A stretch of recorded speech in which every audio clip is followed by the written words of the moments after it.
कद्दू जी, आज आपकी कोर्ट में सुनवाई है, आपको डर नहीं लग रहा है? आप जेल भी जा सकते हैं। अरे पत्रकार महोदय, डरते तो वो हैं जो गलत करते हैं या झूठ बोलते हैं, और हम जो बोले हैं उसमें लेस मात्र भी झूठ नहीं है। हमारी एक एक बात सच्ची है। चलिए देखते हैं जज साहब को आपकी बात अच्छी लगती है या नहीं, और आपके फेवर में फैसला आता भी है कि नहीं। आज की कार्रवाई शुरू की जाए। जज साहब, जैसा कि हमारे मुवक्किल गंदा सर्फ कंपनी के ऑनर गंदा जी ने काला कद्दू के ऊपर ये आरोप लगाया है कि उन्होंने इनके साथ किए गए कॉन्ट्रैक्ट को पूरा नहीं किया, जिसकी वजह से इन्हें भारी नुकसान हुआ है, और उसी नुकसान की भरपाई के लिए इन्होंने काला कद्दू के ऊपर केस किया है। तो जज साहब, आपसे अनुरोध है कि आप हमारे मुवक्किल को इंसाफ दें और काला कद्दू जी को आदेश दें कि जो भी इनका नुकसान हुआ है उसकी भरपाई वो कर दें। हाँ, तो भकुआ जी आप कुछ कहना चाहते हैं? देखिए जज साहब, जैसा कि हमारे विद्वान अधिवक्ता घटिया जी अदालत को अपनी बातों से भकुआ बनाने की पूरी कोशिश कर रहे हैं, पर इनको मालूम नहीं है कि इनका पाला विद्वान अधिवक्ता भकुआ जी से पड़ा है, जिसे ऊपर वाले ने भकुआ बना के ही भेजा है, उसे ये क्या भकुआ बनाएंगे। तो जज साहब, इस मुद्दे पे मैं कुछ नहीं बोलूंगा। मैं चाहता हूँ कि काला कद्दू स्वयं कटघरे में आके आपको सब कुछ बताए। काला कद्दू जी कटघरे में आए, के ऊपर जो भी बीती है उसकी दास्तान सुनाए, और उससे पहले कसम खाएं आप जो कुछ बोलेंगे सच बोलेंगे, सच के सिवा कुछ नहीं बोलेंगे। जज साहब, अगर आप सच सुनने के लिए तैयार हैं तो हम सच बोलने के लिए तैयार हैं। जैसा कि वकील साहब ने आरोप लगाया कि मैंने कॉन्ट्रैक्ट तोड़ा है, तो उनकी जानकारी के लिए मैं बता दूं कि मैंने कोई कॉन्ट्रैक्ट नहीं तोड़ा है, बल्कि मुझे उनके मुवक्किल द्वारा निकाला गया है काम से। दरअसल बात ये है जज साहब, मैं अपनी शूटिंग अच्छी तरह से कर रहा था, और कुछ देर बाद मैंने क्या देखा कि ये गंदा जी हमारी सेट पर एक सुंदर मॉडल को कह रहे थे कि कपड़े कम पहनो, और वो मॉडल ऐसा नहीं करना चाह रही थी, और बस इसी बात पर हमारी और गंदा जी की बहस हो गई और इन्होंने मुझे काम से निकाल दिया। अब क्योंकि ये मुझे काम से निकालने की गलती कर चुके थे और अपनी ईगो के कारण मुझसे माफी नहीं मांगना चाह रहे थे, और शूटिंग में मेरे न होने के कारण इन्हें नुकसान भी काफी हो रहा था, तो इन्होंने पैसा कमाने के लिए मुझ पर केस कर डाला, ताकि या तो मैं इन्हें पैसे दे दूं या फ्री में इनकी बाकी सारी शूटिंग कर दूं। तो बताइए जज साहब, इसमें मैं कहां से गलत हुआ? क्या कद्दूपुर का कानून मर चुका है जज साहब? क्या यहाँ सच बोलने की आजादी नहीं है जज साहब? क्या देख रहे हैं आप? कुछ बोलते क्यों नहीं है? काय हमारा सच अच्छा नहीं लग रहा है क्या आपको? अरे आपकी बात में तो थोड़ा दम है, लेकिन थोड़ा आराम से बोला कीजिए। कोर्ट है कोर्ट। काहे कि हमारा दिल थोड़ा कमजोर है, ज्यादा जोर से बोलने से हो सकता है हमको हार्ट अटैक आ जाए, तो क्या होगा बताइए। हाँ, तो घटिया जी ये क्या सुन रहे हैं हम? आपका मुंह वकील क्या करता है उल्टा सीधा, और आप लोग खाली पैसा लेके कोर्ट में झूठ बोलने आते हैं। एक कद्दूपुर के वकील की ड्यूटी होती है कि उसे कानून के खिलाफ कोई भी चीज गलत दिखती है तो वो उसका विरोध करे, ना कि साथ दे। आप ही लोग के झूठ की वजह से इंसाफ नहीं हो पाता है। कद्दूपुर का बड़ा बड़ा नेता लोग, जैसे वो टकला नेता बोलता है गली साफ करो, देश साफ करो, गंदगी पसंद नहीं है, असली गंदगी के बारे में तो बात ही नहीं करता है। इतना जो कोर्ट में पेंडिंग केस सब है उसको साफ करो। झूठे में वकील सब पैसा खा रहे हो तुम लोग, लंबा चला रहे हो केस। जज भी आराम से आता है, डेट पे डेट देता है। काहे का डेट देता है भाई? हमको आज खाना खाना है, आज फैसला होगा ना हमको खाना मिलेगा कि नहीं मिलेगा। हमको 20 साल केस में दौड़ाएगा, वकील पैसा खाएगा, जज खाएगा, सब खाएगा पैसा। 20 साल के बाद खाना देगा तो क्या फायदा? वो तो मर जाएगा ना। क्योंकि जो इंसाफ देर से मिलता है वो इंसाफ थोड़ी ना होता है, वो तो मजाक किया गया होता है उसके साथ, मजाक। इंसाफ तो वो होता है जो समय पे कर दिया गया हो, वरना बाद में तो सच को झूठ बना दिया जाता है, झूठ को सच बना दिया जाता है। ये तो सब जानता है, लेकिन कोई मानता नहीं है, क्योंकि मानेगा तो उसको अपना झूठ मानना पड़ेगा ना, और अपना गलती कौन मानता है? हम कद्दूपुर का जज है, जज। हमरे होते हुए कद्दूपुर में कभी भी ऐसा नहीं हो सकता है। हम एक सच्चा जज है, सच्चा जज। जज साहब, जैसा कि काला कद्दू जी ने जो भी बोला वो बिल्कुल ही गलत है। मेरे मुवक्किल ने ऐसा कुछ भी नहीं किया है। जज साहब, मैं उस मॉडल को बुलाना चाहता हूँ जिसके साथ ये आप बीती हुई है।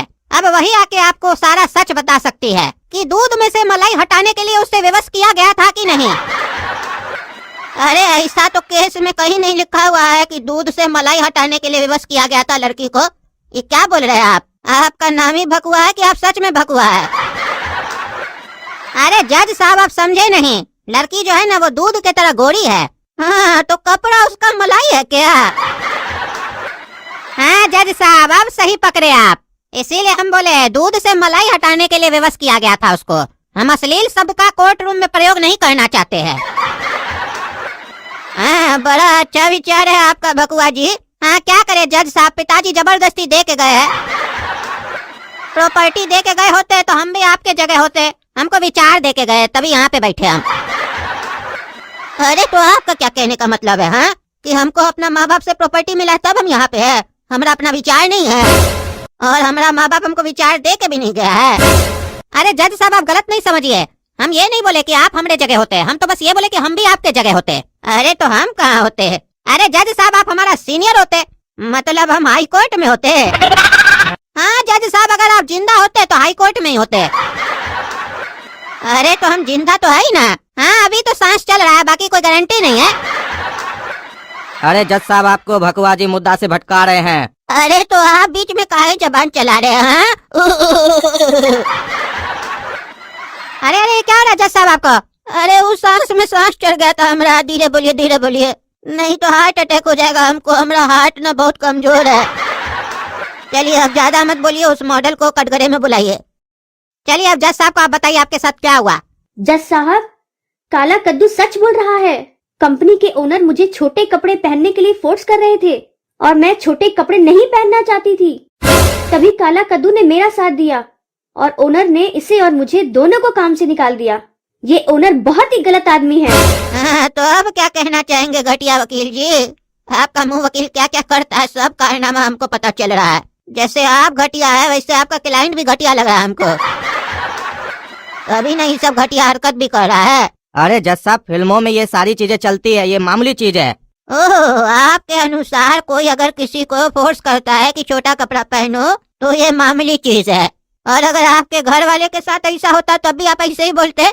तो आप पूरा कपड़ा पहन के काहे खड़े हैं? खोल दीजिए कपड़ा और दिखा दीजिए अपना मामूली चीज सबको। अरे जज साहब ये क्या बकवास कर रहे हैं आप? ओह अच्छा, तो अब जज साहब बकवास कर रहे हैं। तुम तो बहुत बढ़िया बात कर रहे हो। तुम्हारा मुंह वकील लड़की को कम कपड़ा पहनने बोले तो वो ठीक है, वो बढ़िया बात है। जज साहब अगर कुछ बोल दे तो वो बकवास है। तुमको मालूम है तुम जो ये चीज बोले ये कंटेम्प्ट ऑफ कोर्ट है। हम चाहे तो तुमको भीतर कर सकते हैं इस जुर्म में। दफा A to Z 420 के तहत तुमको भीतर कर दिया जाएगा। कद्दूपुर का लॉ मालूम है कि नहीं तुमको? इसीलिए आप अपना पैजामा के अंदर रहे, उससे बाहर ना निकले, नहीं तो आपका मामूली चीज सबको दिख जाएगा। और अभी थोड़ी देर पहले आपने कहा था ऐसा कुछ नहीं हुआ था।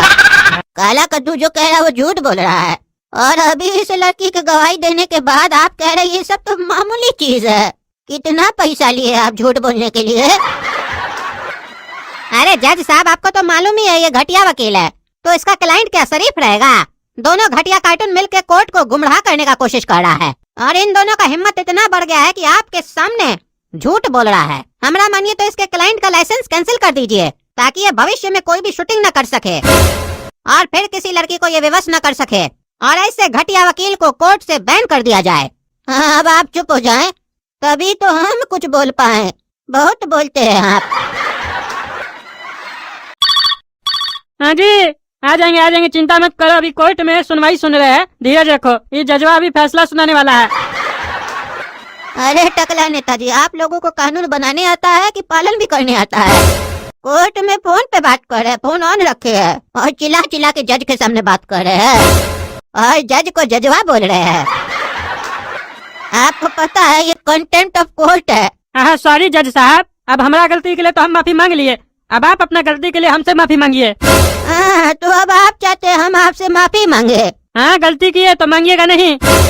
वैसे क्या गलती की है हम? अरे यहाँ पे केस किसका चल रहा है? काला कद्दू का और इसका डायरेक्टर का। तो आप हमारा एग्जाम्पल कैसे दिए? कद्दूपुर का नेता, टकला नेता, साफ सफाई के लिए तो बहुत बोलता है, गली गली साफ कहना चाहिए, असली चीज के लिए साफ कहने के लिए नहीं बात करता है। कोर्ट में इतना केस चला है उस पर बात नहीं करता है। आप हमको कहीं टारगेट किए? आप चुनावी मुद्दा को यहाँ पे काहे खड़ा किए? हमारा तो कोई कनेक्शन नहीं था, सब सुन रहे थे, हम नहीं बोल रहे थे, काहे कि हमको पता था कंटेम्प्ट ऑफ कोर्ट हो जाता। हम सोचे थे बाहर चल के आपसे बात करेंगे कि आपको हमसे परेशानी क्या है, क्या बिगाड़े हम। अरे बिगाड़ना चाहे ना तो अभी हम आपका बहुत कुछ बिगाड़ सकते हैं। हाँ जज साहब, यहाँ पे आप बहुत कुछ हमरा बिगाड़ सकते हैं, लेकिन कोर्ट के बाद हम भी बहुत कुछ आपका बिगाड़ सकते हैं। तो ऐसा है, बैलेंस बना के चलिए। काहे कि सिस्टम में रहना है तो हमसे मत उलझिए। काहे कि कद्दूपुर है, और कद्दूपुर में जज भी टकला नेता है, दरोगा भी टकला नेता है, और वकील भी टकला नेता है। तो बताइए, कर दे फैसला। काहे कि कुर्सी वाला से टकराइएगा तो कुर्सी पे कभी बैठ नहीं पाइएगा, और फिर बाद में खड़ा होके हम लोग के यहाँ अर्जी लगाइएगा। तो जब बाद में खड़ा होके अर्जी लगाइएगा तो अभी कुर्सी पे है तो संभल के बैठिए और अपना काम कीजिए, और हमको अपना काम करने दीजिए। अरे टकला नेताजी, हम तो आपके फैन हो गए। आपका धमकाने का तरीका तो बहुत अच्छा है, फिल्मी स्टाइल में धमकाते हैं। आपको तो फिल्म में होना चाहिए था। और आप जो सोच रहे हैं ना, हम वो फिल्म का जज है जिसको आप घूस खिला दीजिएगा, डरा दीजिएगा, डर जाएगा, मेरा परिवार को कुछ कर देगा ही। तो हम बता दे, हम एक सच्चा ईमानदार जज है कद्दूपुर का, और हम ऑन द स्पॉट फैसला करना जानते हैं। इसीलिए हम आपको सजा सुनाते हैं कि आपको 10 दिन के लिए जेल में रखा जाए और 20 दिन के लिए कुत्ता का रोटी खिलाया जाए। अरे ये कौन सा सजा है? 10 दिन के लिए जेल में रखा जाए, 20 दिन के लिए कुत्ता का रोटी खिलाया जाए। जब हमको 10 दिन के लिए जेल में रखा जाएगा तो 20 दिन कुत्ता का रोटी हमको कैसे खिलाएगा? और ये कौन सा सजा हो गया? ये कहाँ पे किताब में लिखा हुआ है ऐसा सजा के बारे में जो आप हमको सुना रहे हैं? नहीं, ये हमारा गलती है। दरअसल हम भावनाओं में बह गए थे सजा सुनाते समय। तुमको 20 दिन के लिए जेल में रखा जाए और 10 दिन के लिए कुत्ता का रोटी खिलाया जाए। आप ठीक है ना, खाओगे ना? और जहाँ तक बात है ये सजा कानून में लिखा हुआ है कि नहीं, तो हम तुमको बता दे टकला। जैसे तुम बोले नहीं कद्दूपुर है यहाँ का जज, वकील और दरोगा तुम, वैसे यहाँ का फिलहाल जज हम है। तो हम कानून अपने हिसाब से बनाते हैं और सजा अपने आप से सुनाते हैं। जो मान लेता है वो रहता है ठीक, और जो नहीं मांगता है वो कटोरा लेके मांगता है भीख। अरे जज साहब, हम आपको समझाए थे, लगता है आप समझे नहीं। आप हमको कुत्ता का रोटी खिलाइएगा, हम भी देखते हैं हमको कौन कुत्ता का रोटी खिलाता है। 1 घंटा में बेल लेके दिखाएंगे। आपसे ऊपर वाला कोर्ट जाएंगे, बेल लेके आएंगे, और फिर आपको ऊपर भेजने का जुगाड़ लगाएंगे। चलते हैं। टकला नेता का प्रणाम। अरे ही कद्दूपुर में इतना नेता का पावर है, हमको दिन दहाड़े धमकी दे रहा है। ये तो डर नहीं रहा सही में हमको मार न दे। एक काम करते हैं, सजा वापस ले लेते हैं, नहीं तो मार देगा हमको। बचा कुचा कुछ साल है हमारे पास, वो भी छीन लेगा। सुनिए ना टकला नेताजी, हम मजाक कर रहे थे। अरे तो जज साहब, जय मध्यान्ही वंश पे हम भी मजाक ही करने आते हैं, सीरियस बात थोड़ी ना करने आते हैं। और हम पागल थोड़ी ना जो कंटेम्प्ट ऑफ कोर्ट करे। हम जानते थे आप मजाक करे, इसलिए हम भी कर दिए। हाँ चलिए, बैलेंस हो गया। सही बोल रहे थे आप, बैलेंस में चलना चाहिए। काहे कि बैलेंस बहुत जरूरी है। बिना बैलेंस के तो किसी को फोन भी नहीं लगता है। तो हम लोग सिस्टम कैसे चलाएंगे? आज रात में टकला नेताजी आपके साथ ही डिनर खाएंगे। वो नया रेस्टोरेंट नहीं खुला है वहीं पे, ठीक है? हाँ जज साहब, चिंता मत कीजिए, हम अरेंजमेंट करवा के रखेंगे सारा। अरे जज साहब, आप मुद्दा से भटक गए। आप क्या ये सब बात कर रहे हैं? ओह, तुमको जल्दी सजा सुनना है तो सुना देते हैं। तुम्हारा घटिया वकील लाइसेंस कैंसिल करते आ जाओ, और तुम्हारा क्लाइंट का भी लाइसेंस कैंसिल करते हैं। तुम दोनों अब रोड पे भीख मांगो, और जो कलेक्शन हो हमसे आके बात करो, फिर 50-50 करेंगे। काहे कि तुम्हारा क्लाइंट को कपड़ा खुलवाने का शौक है, तो भीख मांगोगे तो कपड़ा खोल के मांगोगे ना, तब ना भीख मिलेगा। मांगो भीख, देखेंगे कितना फायदा होता है। अच्छा लगेगा तो हम 1-2 आदमी और भेजेंगे। अरे जज साहब, ये क्या मजाक है? अरे मजाक हम टकला नेता के साथ किए थे, तुम्हारे साथ थोड़ी ना किए थे। तो सीरियस फैसला सुना रहे हम तुमको।